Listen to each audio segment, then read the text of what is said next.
Good morning everyone and welcome to the class. We are doing the chapter International Organization, and under this chapter we are doing the organs of the UNO, United Nations Organization, which is also called UN, and we have discussed about General Assembly, and now we are discussing Security Council. Security Council, as I told you in the previous class also, is the most powerful organ of the United Nations. It is powerful because as we have seen that the General Assembly has power only to recommend the actions. Its decisions are not binding on the member countries. Its decisions are not binding on the member countries, while if we see the decisions of the Security Council, what we find that the decisions of the Security Council are binding on the member countries. This is the difference between the power of the Security Council and the General Assembly, and this is the reason why Security Council is the most powerful organ of the United Nations. And now we will see the membership of Security Council. According to the original charter of the UN, there used to be six non-permanent and 5 permanent members in the Security Council. So first of all, you will have to understand that there are 2 types of member in Security Council. 2 types of members.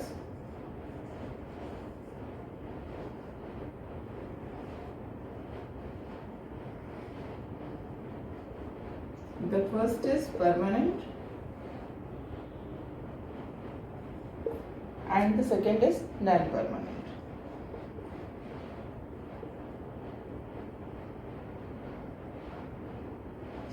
And now we see what do we mean by permanent. Permanent means there are 5 members who will be the member of Security Council for always. जब तक UNO रहेगी, जब तक security council रहेगा, तब तक ये जो 5 कंट्रीज हैं जो कि परमानेंट मेंबर हैं, वो उसके मेंबर हमेशा ही रहेंगे. उनको कभी भी सिक्योरिटी काउंसिल के मेंबरशिप से हटाया नहीं जाएगा. They will never be removed from the membership of Security Council. They will always remain the member of the Security Council. So that is why they are called permanent members, है ना, क्योंकि वो हमेशा रहेंगे. और कितने permanent members हैं? 5 countries are the permanent members in Security Council. And which are these 5 countries? These 5 countries are US, UK, France, China and Russia.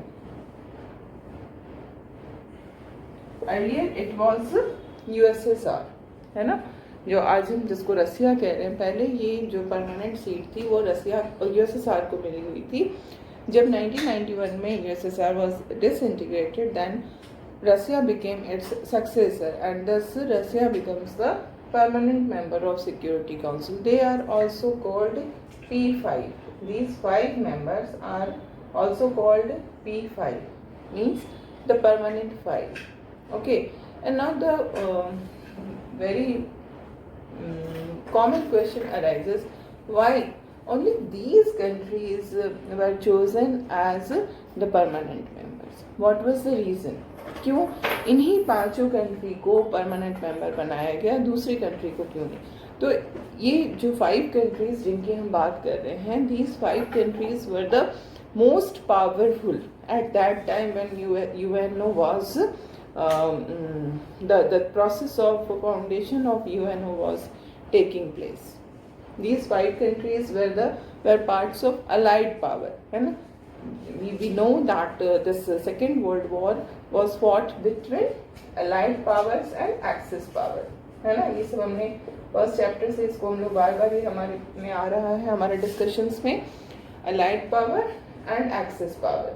तो ये जो एक्सेस पावर थे उसमें जापान, जर्मनी और Italy, Germany, Italy and Japan था।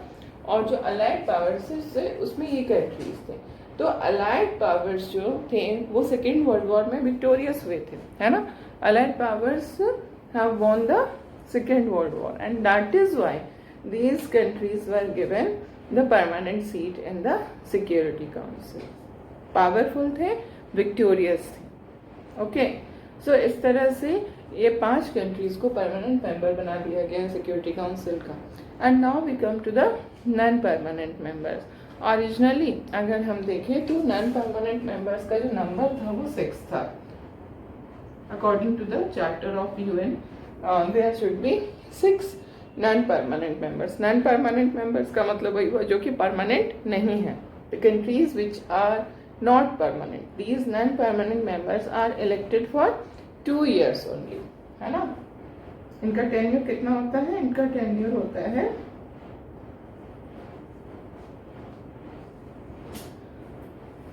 2 years, ठीक है। तो these non permanent members are elected for 2 years only. So these non-permanent members are elected by General Assembly, ठीक है। इनको जनरल असेंबली जो है वो इलेक्ट करती है 2 साल के लिए, और 2 साल पूरा होने पर ये अपने मेंबरशिप से हट जाते हैं।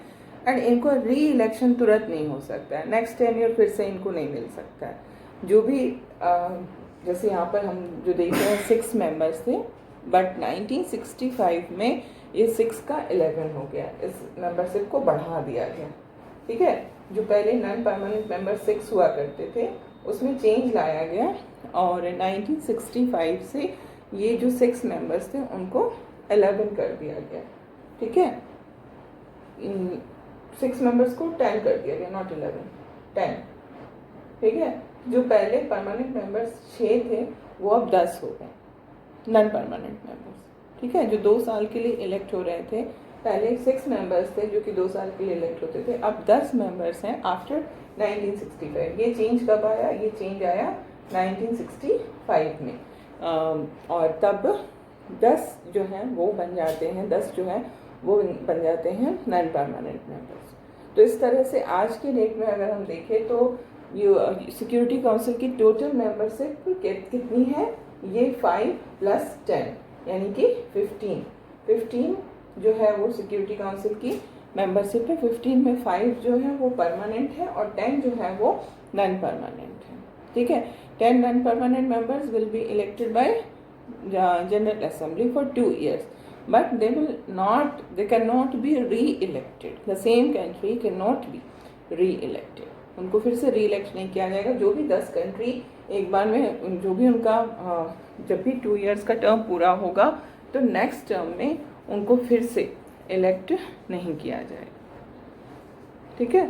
तो इस तरह से ये 2 तरह के मेंबर्स के बारे में हमने जान लिया। अब यहाँ पर हम एक चीज़ और समझ लेना इसी जगह पे ज़्यादा बेटर होगा कि एक तो नॉन परमानेंट और परमानेंट मेंबर के बीच में सबसे बड़ा जो फ़र्क है, जो डिफरेंस है, वो उनके टेन्यूर को लेकर है। Like non permanent are only for 2 years and permanent for complete for always, they are for always. एक और डिफरेंस है दोनों के बीच में। अगर हम परमानेंट और नॉन परमानेंट मेंबर्स के पावर्स को देखें तो उसमें भी हमें डिफरेंस नज़र आता है। जैसे कि जब हमने जनरल असेंबली को डिस्कस किया था तो I told you that this general assembly functions on the principle of equality because all the member countries have one vote and the value of the vote is same.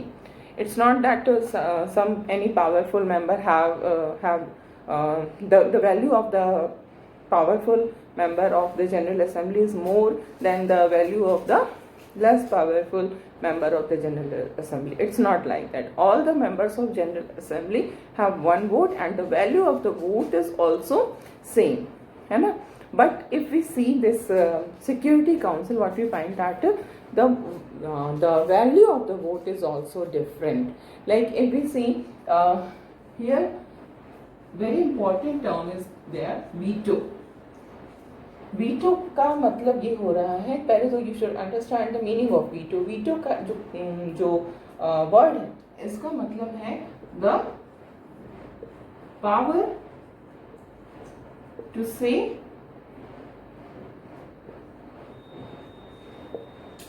No, है ना, the power to say no. अगर इस veto का हम हिंदी में जो इसको कहते हैं, अगर उसको हम समझेंगे तो हमें ज़्यादा आसान होगा समझना।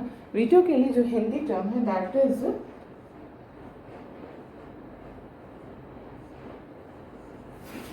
निषेधाधिकार, निषेध प्लस अधिकार। तो ये क्या हो गया, ये मैंने संधि विच्छेद कर दिया है ना। निषेधाधिकार है ये, निषेध का अधिकार, निषेध का अधिकार।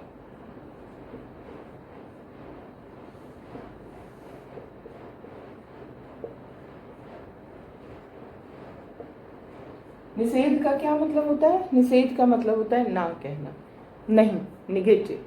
तो first of all you must understand कि वीटो क्या है। वीटो कोई पॉजिटिव रीजन से, हम इसको पॉजिटिव पर्पस से यूज नहीं कर सकते। किसी प्रपोजल को लाने के लिए it can not be used, this veto can not be used for any proposal, in support of any proposal, है ना। किसी भी प्रपोजल को सपोर्ट करने के लिए हम वीटो नहीं यूज कर सकते। हम इस वीटो का यूज निषेध करने के लिए कर सकते हैं, ना कहने के लिए कर सकते हैं, because it's a power to say no. ठीक है, अब ये कैसे यूज होता है, इसका क्या मतलब है। तो सबसे ये आपने वीटो समझ लिया। अब दूसरी चीज जो आपके लिए समझने की सबसे इंपॉर्टेंट है वो ये है कि जो 5 परमानेंट मेंबर्स हैं,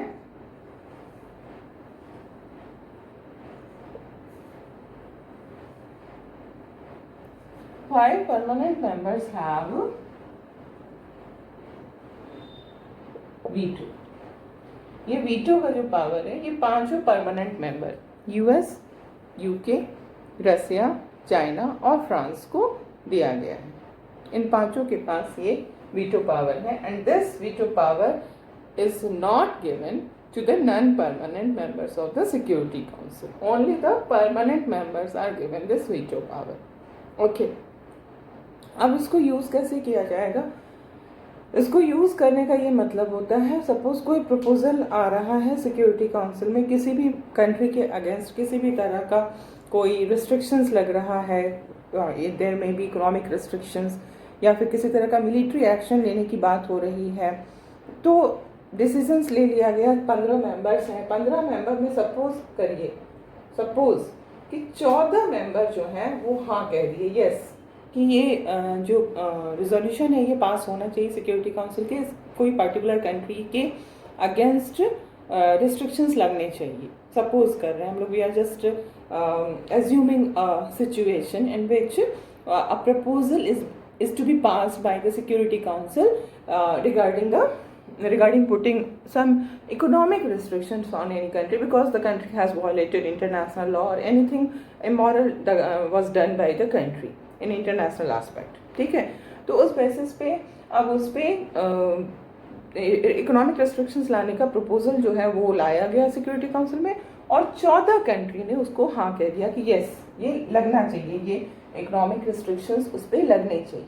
अब ये 14 कंट्री में अगर हम देखें तो 10 जो है वो जो नॉन परमानेंट मेंबर है, वो 10 नॉन परमानेंट मेंबर ने कहा कि हाँ इस पे लगना चाहिए रिस्ट्रिक्शन, प्लस जो परमानेंट मेंबर्स हैं उनमें 4 परमानेंट मेंबर्स ने भी कहा कि हाँ उस पे रिस्ट्रिक्शंस लगना चाहिए। लेकिन अगर एक सिंगल परमानेंट मेंबर भी कहेगा कि नहीं उस पे ये रिस्ट्रिक्शंस नहीं लगनी चाहिए, अगर एक सिंगल मेंबर इस प्रपोजल को अपोज करेगा तो वो जो रिजोल्यूशन है, वो जो प्रपोजल है वो पास नहीं होगा सिक्योरिटी काउंसिल से। और नतीजा क्या होगा, नतीजा the consequence will be that there will not be restrictions will not be put against that particular country.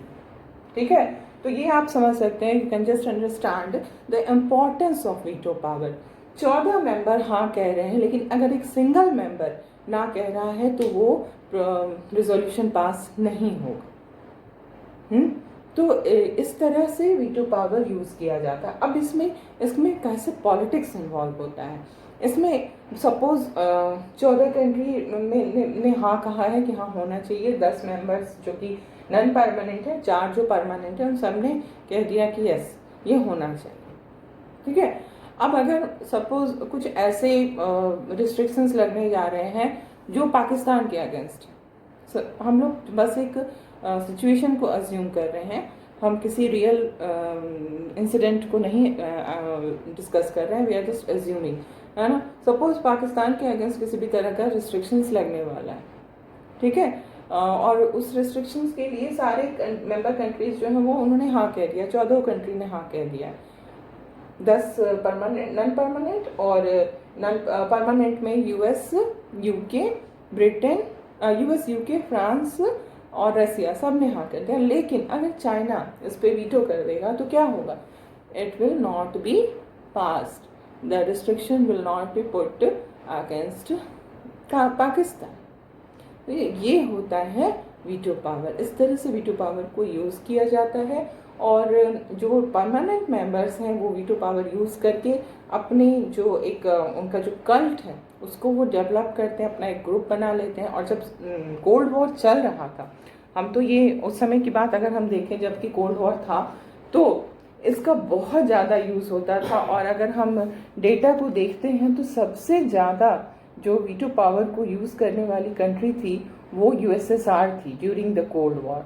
Cold war के दौरान अगर सबसे ज़्यादा किसी कंट्री ने वीटो पावर को सबसे ज़्यादा टाइम्स यूज़ किया था तो वो यूएसएसआर थी। यूएसएसआर ने, अगर हम 2018 तक की, जून 2018 तक की जो डेटा है उसको देखते हैं, तो यूएसएसआर जो कि अब रसिया बन गया 1991 के बाद से, 1991 के पहले यूएसएसआर था, तो इसने सबसे ज़्यादा बारी वीटो को यूज़ किया 135 टाइम्स। ठीक है। और इसके बाद नेक्स्ट पे आता है अमेरिका, जिसने 84 टाइम्स यूज़ किया। तो ये क्यों हो रहा है? यहाँ पर हम देखेंगे कि जो कोल्ड वॉर, जब तक कोल्ड वॉर था तब तक इन दोनों के बीच में बहुत ज़्यादा राइवलरी थी, और इस कारण बहुत ज़्यादा वीटो पावर को यूज़ किया इन दोनों सुपर पावर्स ने, है ना। तो सबसे पहले सबसे ज़्यादा यूएसएसआर ने, जो कि अब रसिया बन चुका है, सेकंड नंबर पे यूएसए, थर्ड नंबर पे यूके जिसने 32 टाइम्स यूज़ किया, फोर्थ नंबर पे फ्रांस जिसने 18 टाइम्स यूज़ किया, और फिफ्थ पे चाइना जिसने 11 टाइम्स यूज़ किया। तो इस तरह से हम देखते हैं कि सिक्योरिटी काउंसिल जो है वो काम करती है। और and we are knowing that security council जो भी डिसीजंस लेती है वो मेंबर कंट्रीज़ पे बाइंडिंग होता है, मेंबर कंट्रीज़ को उसको मानना जरूरी होता है। Okay, so we have discussed about 2 important organs of the security council of the United Nation. अब हम लोग यूनाइटेड नेशन के थर्ड ऑर्गन की तरफ देखेंगे। So the next organ is economic and social council.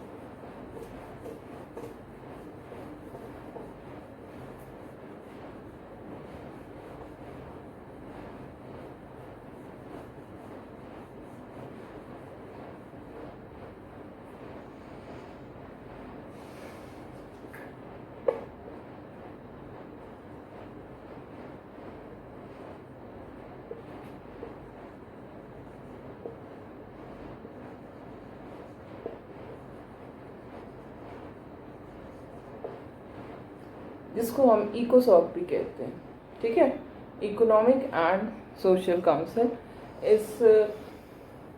इसको शॉर्ट में इकोसॉक भी कहा जाता है, ठीक है। तो इकोनॉमिक एंड सोशल काउंसिल में जो टोटल मेंबर्स होते हैं वो 54 होते हैं, and these 54 members are also elected by the general assembly, and their tenure is for 3 years. They are elected for 3 years. But this 3 years जो होता है वो ओवरलैपिंग होता है। ऐसा नहीं होता है कि सारे के सारे जो 54 मेंबर्स हैं वो एक बार में उनका टेन्योर खत्म हो जाता है एक साथ नहीं होता है, ये ओवरलैपिंग होता है। 1/3 मेंबर जो है 54 का 1/3 कितना होगा? 18, है ना। तो 18 मेंबर्स जो हैं वो एक बार में टेन्योर का ख़त्म होता है, फिर नेक्स्ट में 18 का, जैसे हमारी राज्यसभा का होता है। राज्यसभा में भी अगर इसको आप रिलेट करके समझेंगे तो समझ सकते हैं। राज्यसभा में भी जो उसको हम लोग क्या कहते हैं, that is called permanent house, because members एक साथ सारे के सारे सबका सभी का टेन्योर खत्म नहीं होता। तो उसी तरह से यहाँ पर भी ये ओवरलैपिंग होता है। Okay, and economic and social council obviously इसका जो जैसे नाम से you can understand that it is concern with the economic and social issues, global economic and social issues. ठीक है, अब नेक्स्ट जो ऑर्गन हमारा है वो है इंटरनेशनल कोर्ट ऑफ जस्टिस।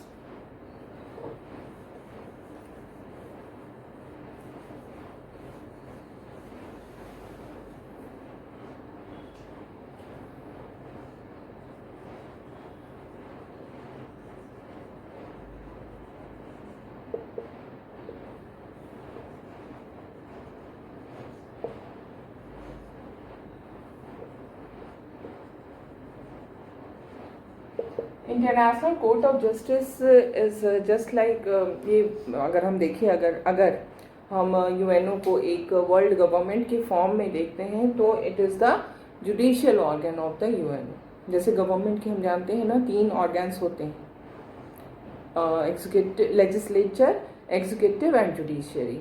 तो अगर उस तरह से रिलेट करने से it will be easier for you to understand कि अगर हम गवर्नमेंट की तरह से इनको देखें, इस ऑर्गेनाइजेशन को देखें, तो इसका जो लेजिस्लेटिव बॉडी है वो कौन सा हुआ, जनरल असेंबली। इसकी जो एग्जीक्यूटिव बॉडी वो कौन सी हुई, वो सिक्योरिटी काउंसिल, और इसकी जो जुडिशियरी बॉडी है वो ये हुई। तो इसको आप समझ सकते हैं इस तरह से भी, है ना, legislative body,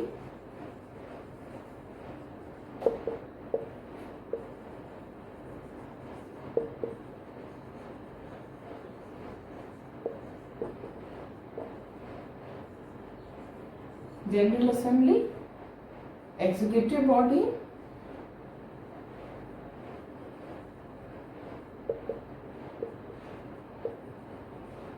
security council,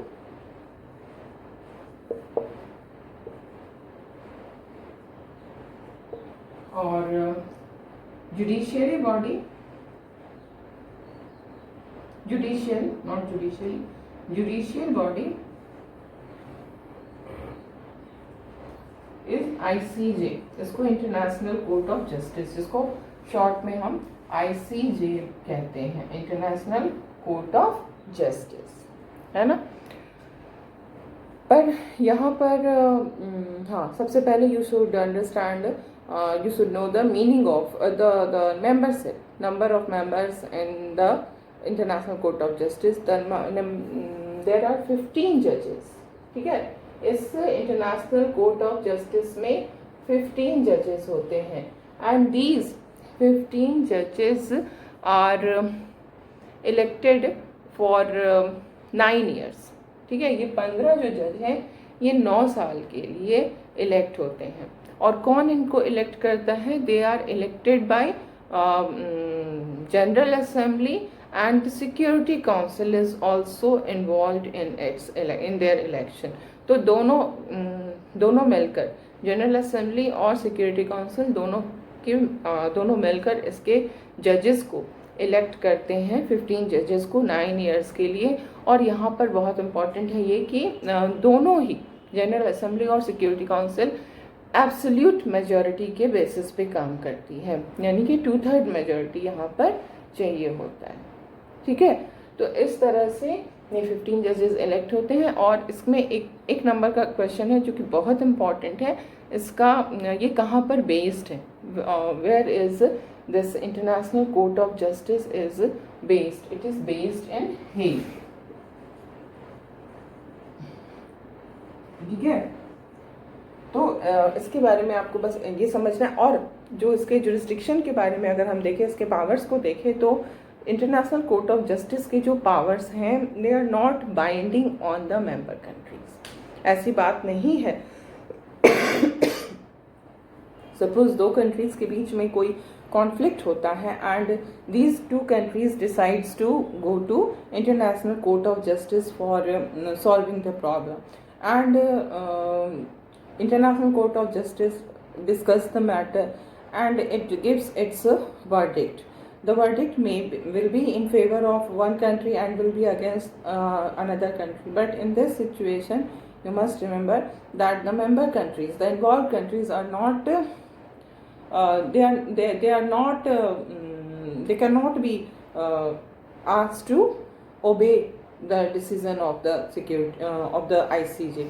ICJ के डिसीजंस जो होते हैं वो भी सिर्फ रिकमेंडेशन के फॉर्म में ही होते हैं मेंबर कंट्रीज़ के लिए। ये नहीं कि अगर वो उसके डिसीजन को नहीं मानेंगे तो उनके अगेंस्ट किसी तरह की कोई वो की जाएगी, एक्शन लिया जाएगा। It's not like that. तो इस तरह से ये हमारा फोर्थ ऑर्गन है जिसके बारे में हमने डिस्कस किया। और इसके बाद जो नेक्स्ट ऑर्गन है दैट इज सेक्रेटेरिएट। ओके,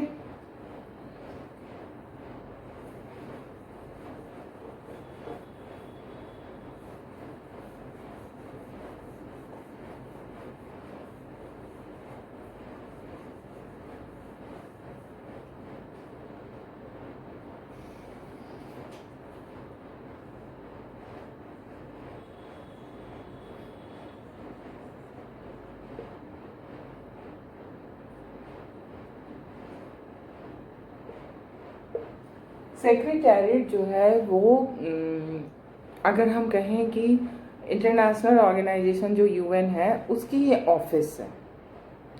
कोई भी ऑर्गेनाइजेशन होता है एक उसकी ऑफिस होती है। जैसे हमारा स्कूल ही है, स्कूल में बहुत टीचिंग का काम होता है, टीचिंग लर्निंग का काम होता है, ठीक है।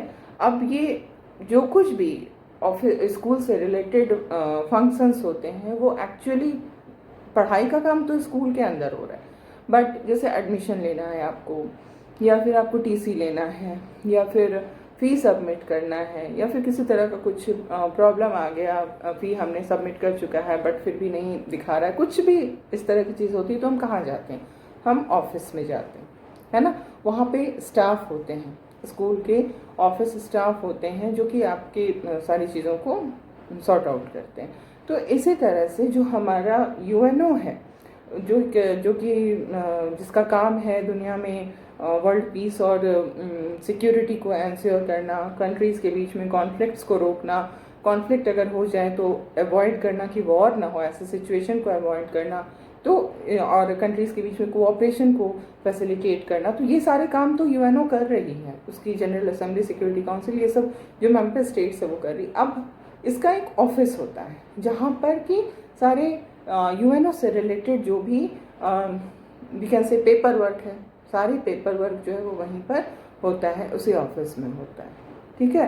तो इसमें इसको हम कहेंगे कि इसमें यहाँ पर बहुत सारे स्टाफ होते हैं, इंटरनेशनल स्टाफ होते हैं, और ये जो स्टाफ होते हैं सेक्रेटेरिएट में वो हेल्प करते हैं प्रिंसिपल ऑर्गन्स को, जनरल असेंबली को, सिक्योरिटी काउंसिल को, सबको वो हेल्प करते हैं ताकि वो अपना काम सही ढंग से कर सके, है ना। और इसका जो हेड होता है सेक्रेटेरिएट का, he is secretary general. The head of the secretariat is called secretary general. Currently जो इस यूएनओ के सेक्रेटरी जनरल है, ही इज एंटोनियो गुटेरेस, जो कि पोर्टुगाल के पोर्टुगीज हैं, Antonio Guterres. He is the current secretary general of UN secretariat. So the current security secretary general Antonio Guterres है जो कि पोर्टुगल के हैं। अब सेक्रेटरी जनरल का पोस्ट कैसा होता है? It is elected, the post is elected, he is elected by the General Assembly but on the recommendation of Security Council. Security Council के recommendation पर General Assembly जो है वो इनको अपॉइंट करती है for the term of 5 years, ठीक है। 5 years के टर्म के लिए General Assembly Security Council के recommendation पे इनको अपॉइंट करती है, ओके। एंड जो आज के अभी जो हमारे सिक्योरिटी काउंसिल सेक्रेटेरिएट के जो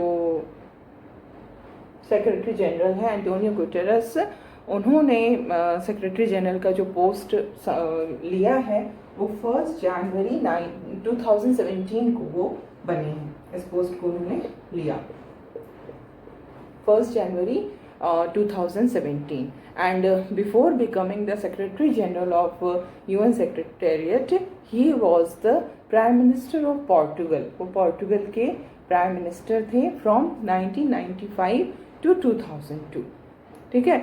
और उसके बाद 2005 से 2015 का जो 10 इयर्स का टाइम है उस समय में he was the UN high commissioner for refugee, ठीक है। और उसके बाद 2017 में वो सेक्रेटरी जनरल बन गए। तो इनके बारे में आपको जानना ये इम्पोर्टेंट है। 1995 से 2002 तक वो पीएम थे पोर्टुगल के, और 2005 से 2015 तक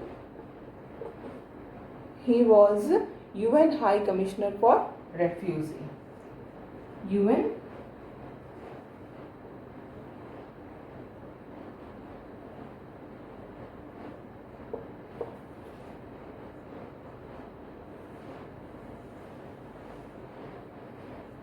ठीक है, रेफ्यूजीज जो हैं उनके वो हाई कमीशन थे।